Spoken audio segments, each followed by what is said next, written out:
Hey everybody, Nick Espinoza, your chief security fanatic here, and today is Sunday, so we are doing Breaches of the Week. And as always, I'd like to thank the following people that sent me all of this information. It is always really appreciated, and that is Jason Dance, Barrett Peterson, David Walker, Chris Fellon, Richard Reefer, and Jacqueline Wolf. Thank you so much. It's always a help. And if you have a tip for me, please send it my way, and I will give you a shout out here and on my nationally syndicated radio show as well. And with that, this week isn't actually that long, which is great, but what it lacks in length, it makes up for in volume of breach. Wow. So with that, let's start with Peterborough, New Hampshire. They're basically a small New Hampshire town. They lost $2.3 million after a business email compromise scam basically redirected several bank transfers using forged documents sent to the town's finance department and basically multiple email exchanges. Now, they didn't discover this until July 26, when the Conval School District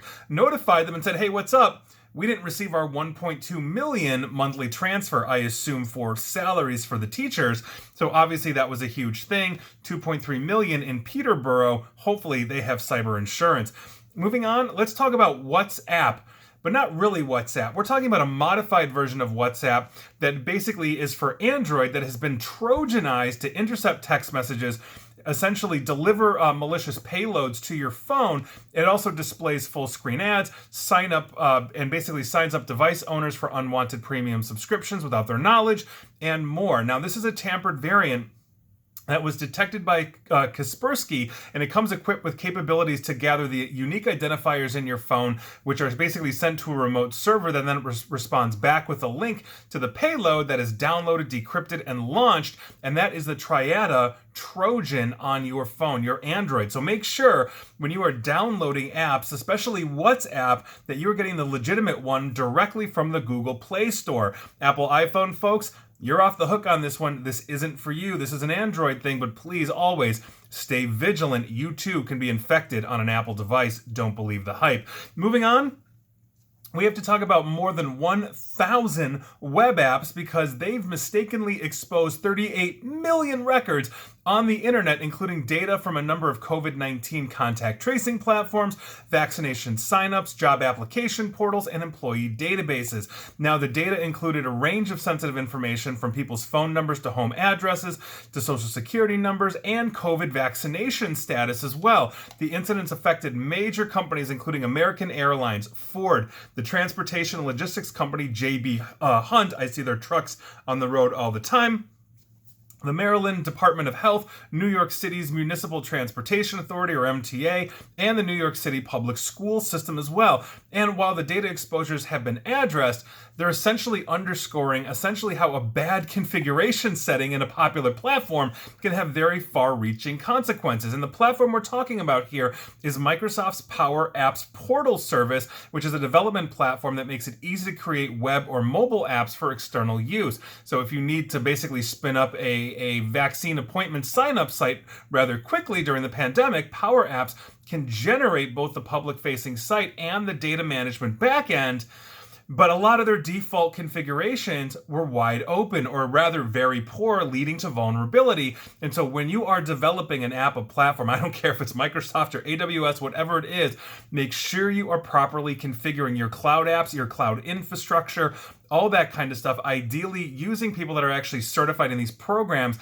I cannot tell you how many times we have walked in to audit infrastructure in the cloud or apps in the cloud, and they're wide open. Simple check boxes for security that were simply never checked, or choices that were made that were wrong or simply ignored by people that just didn't know or didn't have the training, and they got it working, and that was done. So make sure that you are really looking at those cloud platforms that you've got. But if you're using Microsoft Power Apps, you need to review your Microsoft Power Apps. And with that, let's stick with Microsoft because this is a very Microsoft week, and we're going to be talking about Microsoft's cloud offering, their core cloud offering known as Microsoft Azure. Now, they're warning customers of their Azure cloud, that their Azure cloud platform has a software vulnerability that exposed data belonging to thousands of clients for roughly 2 years. Now, this flaw would have allowed Azure Cosmos database user to read, write, and delete another customer's information without authorization. This is according to research. Now, Cosmos DB is used by thousands of organizations, including Coca Cola, Exxon Mobil, and basically a whole bunch of Fortune 500 companies. Microsoft has since resolved this issue, and a Microsoft spokesperson talking to the media said, quote, "We fixed this issue immediately to keep our customers safe and protected." Now, there was no evidence that the attackers or any basically that an attacker or any other outside exploited this vulnerability to access company data, according to Microsoft, but time will obviously tell with that one. So, huge problem there if you've got Microsoft Azure, heads up to you. Moving on, let's talk about T-Mobile. I mentioned them last week with their massive data breach that they initially denied and then they took ownership for and all of that. It's a huge, huge mess. We have an interesting development here because now the 21-year-old responsible for this actual hack has spoken to the Wall Street Journal for an on-the-record interview. His name is John Binns, and he was able to gain access to T-Mobile's systems centered on finding weak spots in T-Mobile's known internet addresses. His goal, according to the Wall Street Journal, as talking to them, was to generate publicity for himself, as in, hire me, and T-Mobile probably will. Now, and I quote the Wall Street Journal directly. In messages with the Journal, Mr. Binns said he managed to pierce T-Mobile's defenses after discovering in July an unprotected router exposed on the internet. He said that he had been scanning T-Mobile's known internet addresses for weak spots using a simple tool available to the public. So maybe he was just running a port scan or something until he could find something that he could look at and exploit. Now, this basically, he did say that he did do this to gain attention and, quote, generating noise was one goal, according to what he wrote to the Wall Street Journal. Now, he declined to say whether he had sold any of the stolen data or whether he was paid to breach T-Mobile. And obviously, if he was paid, they wouldn't be in this mess. So I don't think that is actually the case here. Although, why he would decline to say if he didn't sell anything, obviously is suspect. You can jump to your own conclusions on there. But this also really underscores a problem that T-Mobile and their competitors have, is they have massive amounts of infrastructure, which means they need massive amounts of asset management to ensure that their vulnerability management is continuously up to date. And when you've got, let's say, routers that are running, let's say, an entire section of an area and they're all interconnected, and you've got, let's say, unpatched vulnerabilities in whatever routing platform you're using, that's a huge problem and that's exploitable. And he just proved it. So there you go. T-Mobile users and customers, heads up. Hopefully he didn't sell your information, but he definitely generated a lot of publicity and probably a real hard look from law enforcement. That's what I predict. Moving on. Let's talk about a Nokia subsidiary known as SAC Wireless. They got hit with the Conti ransomware, and they believe the stolen files that they essentially got leaked out contain the following categories of personal information: name, date of birth, contact information such as home address, email, and phone, government ID numbers such as driver's license, passport, or military ID, social security numbers, citizenship status, work information such as title, salary, and evaluations, obviously for their employees, medical history, health insurance, policy information, license plate numbers, digital signatures, certificates of marriage or birth, tax return information, and dependent/beneficiaries' names. Now, it seems like their customers and their employees may be at risk here. So if you use SAC Wireless, the Nokia subsidiary based out of Chicago, Illinois, heads up to you. Moving on, let's talk about the Boston Public Library, because they are working to restore their digital services after being hit by what officials said was a cybersecurity attack. Don't have much more than that. But according to the library, the institution began to experience a system-wide technical outage this past Wednesday morning due to this attack, which has basically affected the public computer and printing services and some online resources for the Boston Public Library. Now, all library locations remain open and patrons are able to check out books. According to the library, some online resources are still available as well. So if you use the Boston, I love that accent, Public Library, heads up to you. And finally, as I said, it's a short week, but Microsoft really makes up for that volume plus others.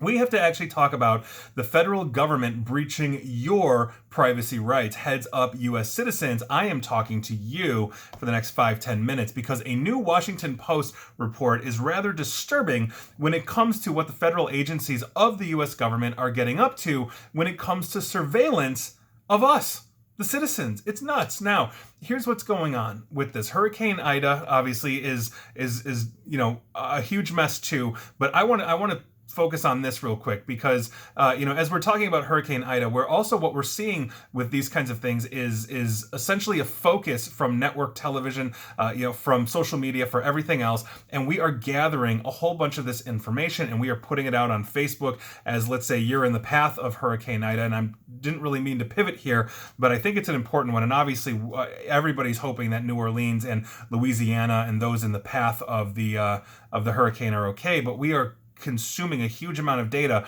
by virtue of this as we are putting it out there, or rather the people in this path are posting on Facebooks and Instagrams and all of that to keep us up to date. And that kind of dovetails with what the Washington Post was saying, because the federal government is actually planning to expand its use of facial recognition. That's right, when you're taking selfies in Hurricane Ida and all of that, here we are. But they're planning on expanding their use of facial recognition to pursue criminals and scan for threats, and that's according to an internal survey done by the U.S. government. Obviously, this is coming as concerns about the technology's potential for basically improper surveillance and false arrests are happening, and I've done videos and podcasts, I've written on this. This is a huge problem. Now, here's what's going on.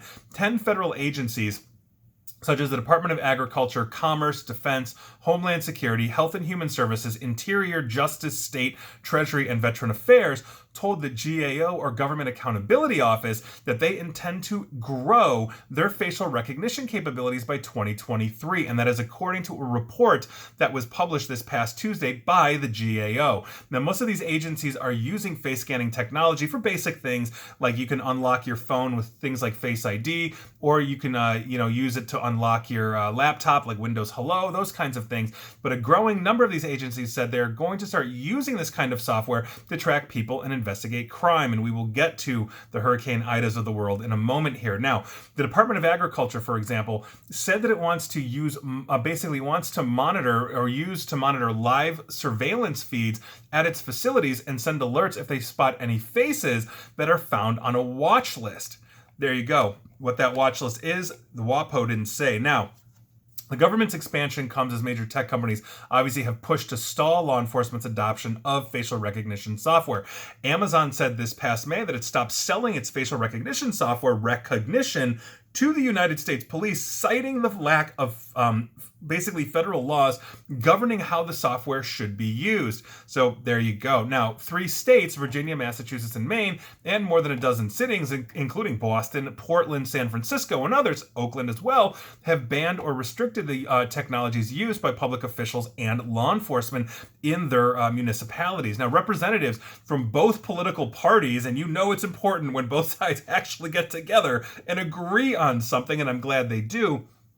But both sides are voicing concerns about the technology, essentially, and they were doing this during a House Judiciary Committee hearing last month. Senator Ron Wyden, Democrat of Oregon, and Rand Paul, Republican of Kentucky, Senator Paul, in April introduced a bill jointly that would basically ban the government from using facial recognition systems that relied on data that had been illegitimately obtained. Now, that's obviously a very thin slice there, in the sense that what makes data illegitimate or legitimate in this case, and if is legitimate facial recognition allowed, but this isn't. There's a lot that I think that needs to be fleshed out in that standard. Again, the Washington Post didn't say that. Now, in their current report, the GAO said that several agencies, including Justice, Air Force, and Immigration and Customs Enforcement, reported that they had started using the facial recognition software from Clearview AI. I have done a ton of videos on this. These guys are monsters. Now, this is a firm that's faced a ton of lawsuits from privacy groups, legal demands from Google and Facebook, after it just copied out billions of facial images and basically scraped them from the social media without the approval of Google and Facebook. And obviously Clearview AI defends itself, but that's what I'm talking about when I'm talking about disasters like Hurricane Ida.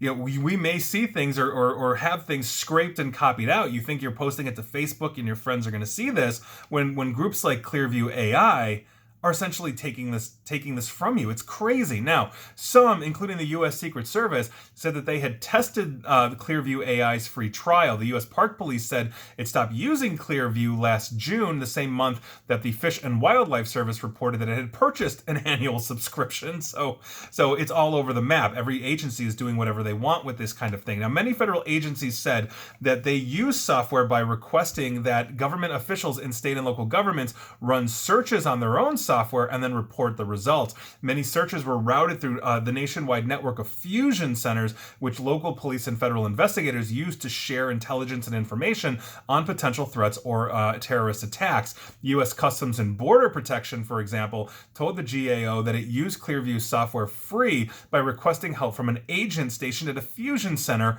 in New York. So even if they don't have their own license for their department, obviously they've got, cross communication here, and so other departments are letting them use their Clearview AI. Now, Immigrations and Customs Enforcement, or ICE, which the Washington Post reported uses databases of driver's licenses, license plates, and private utility records to pursue immigration violations or other crimes, said that it had awarded a contract to enhance its facial recognition system with a database of transnational gang members. Now, 10 agencies also said that they were researching how to upgrade or build new facial recognition features, such as improving the system's ability to recognize people wearing masks, obviously very important for them, at least during the pandemic. Now, the State Department said it had researched how the process of aging could affect the system's accuracy for assessing children's passport photos, according to the GAO. Now, the Department of Transportation said it had researched monitoring systems to analyze a commercial truck driver's eyes for signs of distraction, drowsiness, or fatigue, similar to systems used today by Amazon to monitor its delivery drivers. The agency also said it had studied eye tracking systems to measure the alertness of train drivers and air traffic controllers as well. Imagine having that as a false positive. You talk about like a comedian like Jim Brewer, who looks like he's potentially high and exhausted all the time, and that just looks like his normal state of being. What does the system do with a guy like that? So there you go. Now, the GAO report did not address questions of how effective these systems are, though, but privacy advocates have obviously argued that the trade-offs and risks surrounding technology's expansion are not worth the results. I recently just did a video on somebody that spent more than a year in jail after a false positive on a facial recognition system, it was actually a gunshot tracking system, because of false positives, and they were going in and simply manipulating the results to match what the police wanted. These things happen. This is a huge thing. U.S. Customs and Border Protection officials who have called the technology, quote unquote, the way of the future, said earlier this month that they had run facial recognition scans on more than 88 million travelers at airports, cruise ports, and border crossings. The systems, the officials said, have detected 850 imposters since 2018, and that is 1 in every 103,000 faces scanned. Not a good record. So I think that this is obviously a very huge problem that we have. Our privacy seems to be just under threat constantly from these kinds of things. And, quite frankly, prior to the technological age, we did fine. Any society is going to have crime. Most of us, overwhelmingly, most of us are not criminals. We're just going on day to day. We need our privacy. We have rights to privacy that the federal government basically is not giving us. The Constitution gives it to us, and it's getting essentially, I think, walked all over. We don't have a GDPR. We don't have anything like that. And I think the two sides, both Republicans and Democrats, need to come together and give it to us in that sense. Facebook, Google, and all of them have an army of lobbyists, because if we have GDPR protections, or that kind of protection, whatever the United States government would call it, then we have the ability to essentially take away one of the largest revenue generating, sophisticated models that has evolved in the last 10, 20 years, and that is selling our personal information, usually unknowingly from us. We don't know it's happening to this. We're only now becoming aware of this. And imagine, you've been on Facebook for a decade plus at this point, the amount of data that they have mined from you and sold from you as you are putting out everything, using it as your personal therapy group to talk about you're going to the doctor, or you're good, you're bad, you're ugly in your relationships, whatever it is. These are things that we really need to discuss. And now you're adding facial recognition onto this. And now you essentially have no privacy in that sense, short of the thoughts in your head. And I know Mark Zuckerberg is working on that. I've done videos on reading brain waves and stuff like that. So this is a huge problem. we really have to, address this. And if you are in, obviously the path of Hurricane Ida, I hope you are safe and all of that. But understand, every time that you post a picture or you give up more information, you're basically giving away some of your privacy. And that's obviously a huge problem, because your insurance companies might read that and say, oh, he or she's in the path and they're not moving, I'm going to up your premium. That stuff literally happens because we share. And when you add facial recognition into that, that's a huge problem. So Hurricane Ida, people, please make sure you're safe, you're with loved ones, and you are away from this. And everybody else, please maintain your privacy. And so, were you affected? If you were a U.S. citizen, you absolutely were. And please like, share, follow me here on Facebook and Twitter at NickAESP. And please feel free to subscribe to me at YouTube as well. And as always, stay safe and stay online. Thanks, everyone.